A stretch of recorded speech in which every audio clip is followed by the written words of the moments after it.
So at this point, we are in part three, and we are talking about how to introduce new health behaviors. So you've just learned about your health, and hopefully, I did not scare you off into thinking more about your health with all that anatomy and physiology and DNA and all that talk about your body.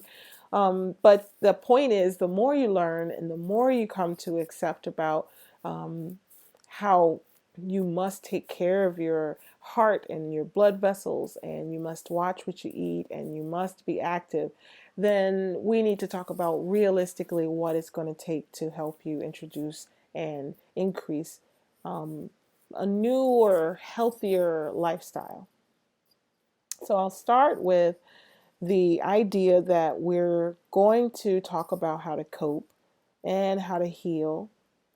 We're going to talk about exercise, and we're going to talk about diet and sleep. So, first, coping. So, when I say coping, I'm talking about what we typically do when we're trying to address what's going on with our mental health and how we're trying to treat our mental health issues, particularly stress. So, what do we usually do?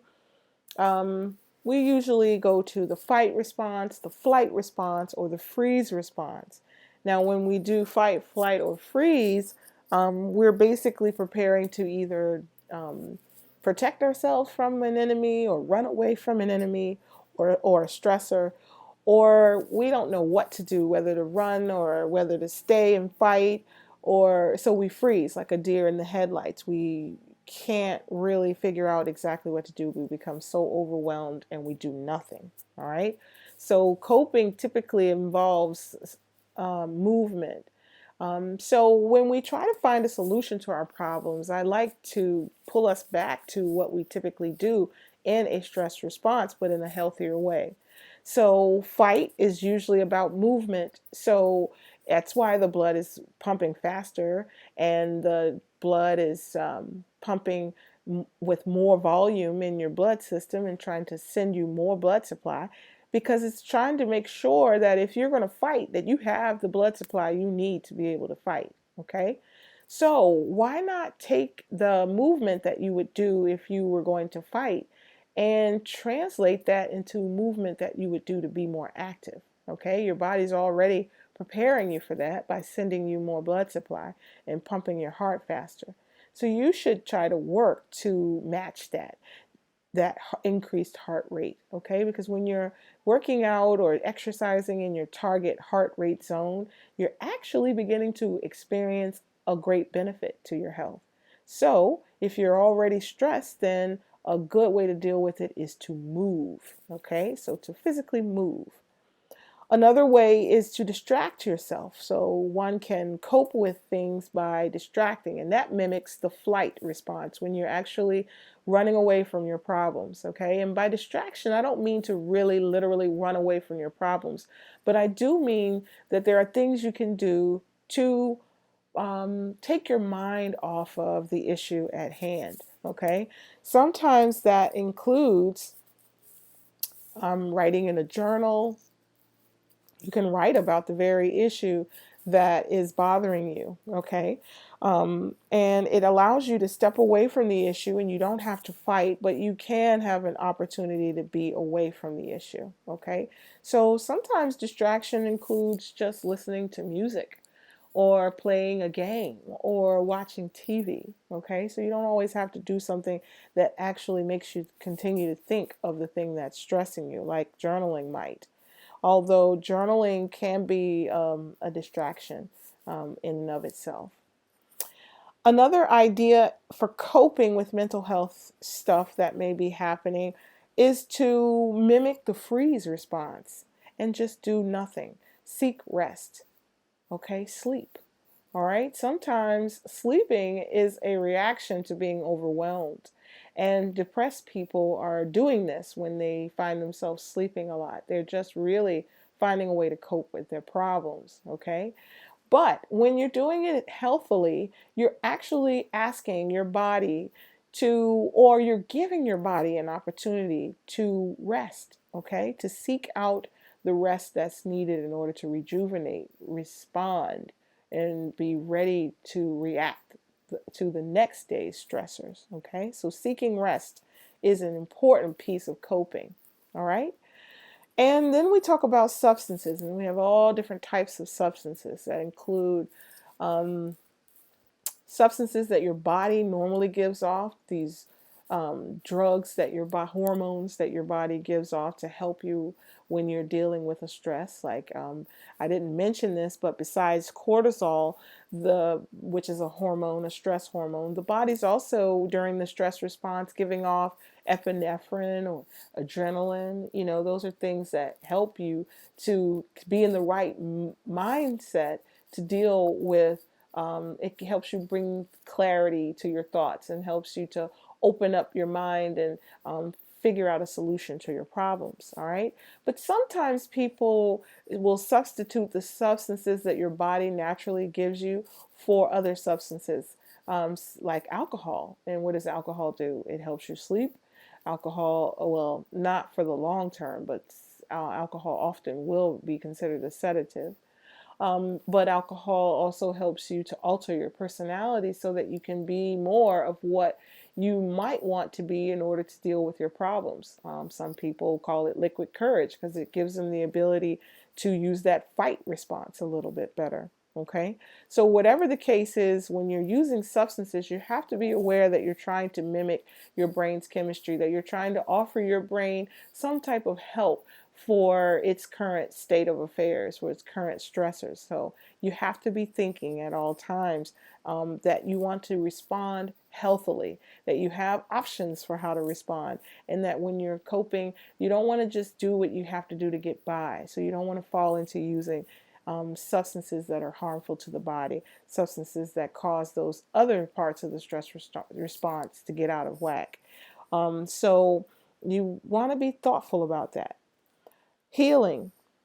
So why is healing important? Because I talked about all those abuse and trauma.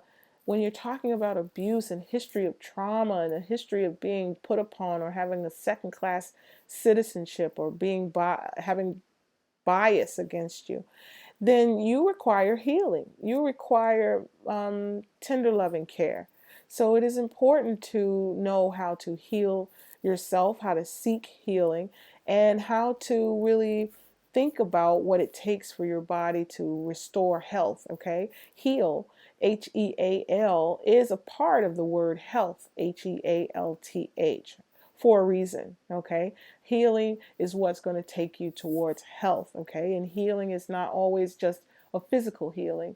Sometimes healing is psychological and spiritual, and we'll talk about that in a tiny bit. So quiet time is important. Learning and bringing awareness to your body is very important. Part of healing is getting rid of anger, because anger is detrimental to your health. Resolving fear. Fear is also detrimental to your health, because remember when we talked about worry? Worry and fear are very similar in the brain, okay? You have to remember that when you're healing, that you have to take it a little bit at a time. You have to have a stepwise approach and be what we call incremental in your change, all right? And think about this as a lifestyle change, and you're not just healing temporary situation. You are thinking about what it's going to take for you to do this for the long term. Another part of getting healthy is going to include exercise. All right, exercising helps you release these hormones that help you to feel good. Okay, so that's a reason to do it in and of itself. It helps to counter the stress response with the relaxation response and the feel good response. Antidepressant. Okay, that is what exercise is all by itself. So if you're depressed, exercise, and it sounds tough because when you're depressed, you don't want to move, but if you can begin to force yourself to move or even to make yourself take that walk, then what you'll realize is that the exercise is helping to pull you out of the slump because it's an antidepressant. It's also anti-aging, and it has a way of helping you to stay young. Okay, and the things that make us look old and feel old often have to do with what happens when you sit around all day and don't exercise, okay? Like the extra weight under your chin, or the flabby jowls that you get over time around your jaws, okay? A lot of times exercising and keeping your body active can help, again, to keep you from looking old or feeling old. It can also lubricate those joints, and sometimes having those creaky joints make you feel old. Mental sharpness. Yes, exercise can actually improve your mental clarity.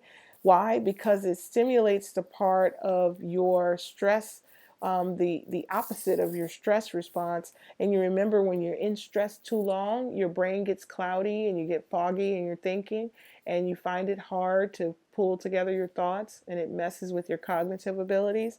Well, when you exercise, you do the opposite of that. You bring back mental clarity and mental sharpness. All right.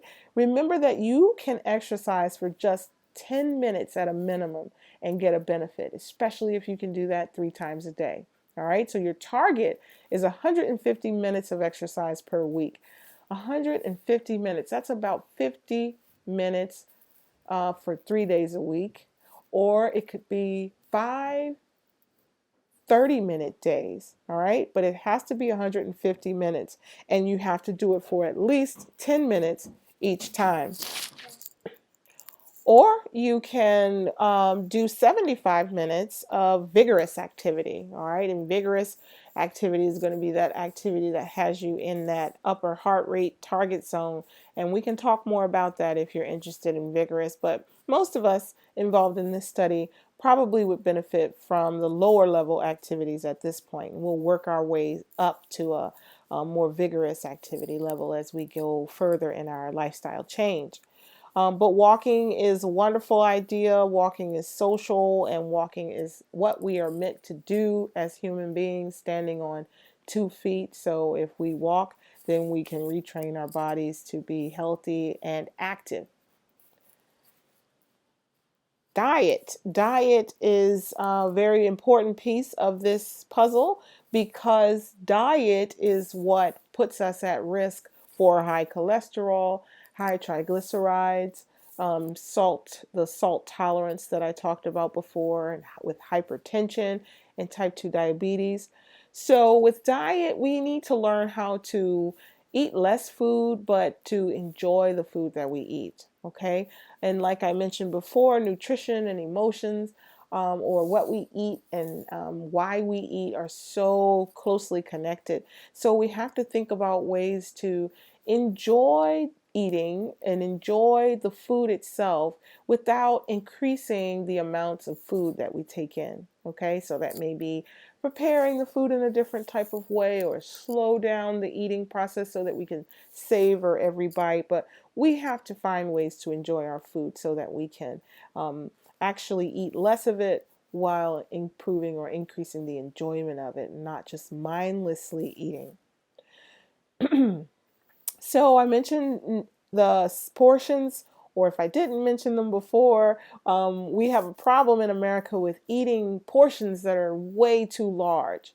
So we have to think about that just because someone put it in front of us doesn't mean we have to eat the whole portion. And now a lot of us historically have learned that that's the way you have to do it. You have to eat whatever's put in front of you, even if it's a large amount. Well, in our cases, we have to learn how to turn it away, or divide those portions in half and save some for later. But whatever the case is, we have to be aware of portions, and we have to address how much we're eating.